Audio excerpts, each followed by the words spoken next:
C'est une histoire de famille. D'abord, c'est mes parents qui ont lancé la galette charentaise, mais à petite échelle, ils avaient 2 ou 3 épiceries.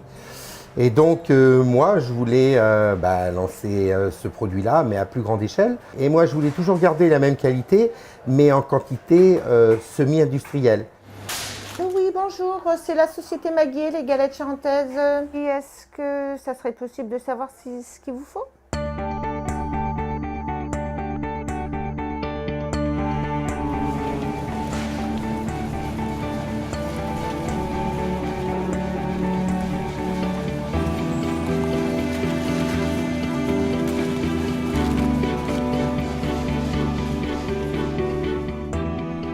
Là, c'est au début de la chaîne. La pâte vient juste d'être fabriquée. Donc là, Sébastien est en train de faire les pâtons pour pouvoir après la passer dans cette machine. Ça s'appelle la rotative.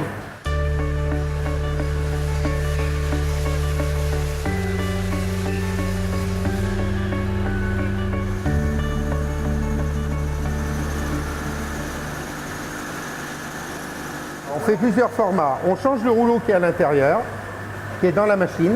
Chaque rouleau a une forme bien différente pour faire la galette que l'on veut. La galette sablée qui fait un diamètre de 75 mm, les grandes galettes avec le logo de la Charente-Maritime. Et après, on a un autre rouleau aussi pour faire les plus petites galettes.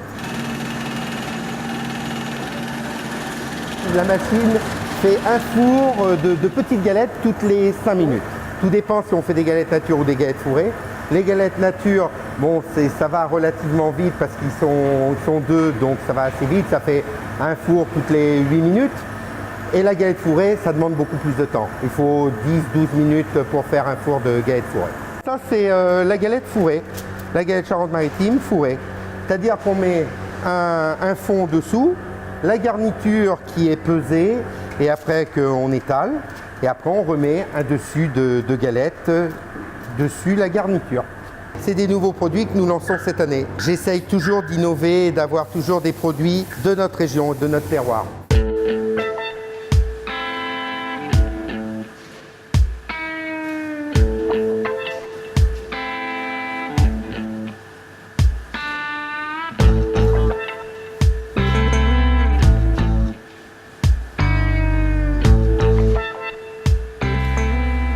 C'est une fabrication artisanale, c'est pour ça que tout est fait à la main.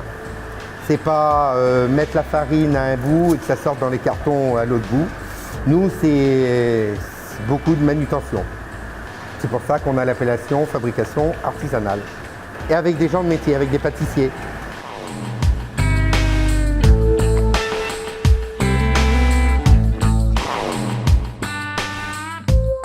Cet endroit-là, ça s'appelle une salle blanche. Une salle blanche, c'est séparé de la fabrication pour une simple bonne raison, c'est qu'on dort les gâteaux. Et il faut bien que ce soit dans un endroit bien clos. Voilà, c'est du jaune d'œuf que l'on met dessus la galette. Tout confondu, on est à 99 produits, donc on a commencé à pas beaucoup et c'est vrai que cette année on a encore sorti 18 nouveaux produits. Alors tous ces produits, on peut les retrouver dans les différentes grandes surfaces de Charente-Maritime, en Charente et en Deux-Sèvres. On peut aussi les retrouver sur les marchés. On a une clientèle qui développe notre gamme sur les marchés, sur aussi différents sites touristiques comme la Cité de l'Huître. Et la grande distribution se dirige plus vers les producteurs locaux. Ils veulent mettre en avant la fabrication artisanale et les producteurs locaux. On travaille en collaboration avec l'équipe Fort Boyard. Donc avec Passe-Muraille, les magasins sont vraiment très demandeurs. On est toujours en train de se remettre en question, chercher le besoin du consommateur et donc développer notre gamme au mieux pour satisfaire notre clientèle. Il a fallu quand même pas mal de temps de recherche et après j'ai développé toute une gamme parce qu'on avait que la galette nature. Après j'ai sorti dans beaucoup de domaines, les galettes fourrées, après les galettes sablées, tous les gâteaux charentais. Enfin bon, j'ai après inventé tous ces nouveaux produits. Et ça, tous les nouveaux produits ont été créés ici. Plein de projets. On va rentrer dans des nouvelles centrales d'achat, on va développer encore notre gamme de magasins, d'enseignes, etc. Il faut aller de l'avant.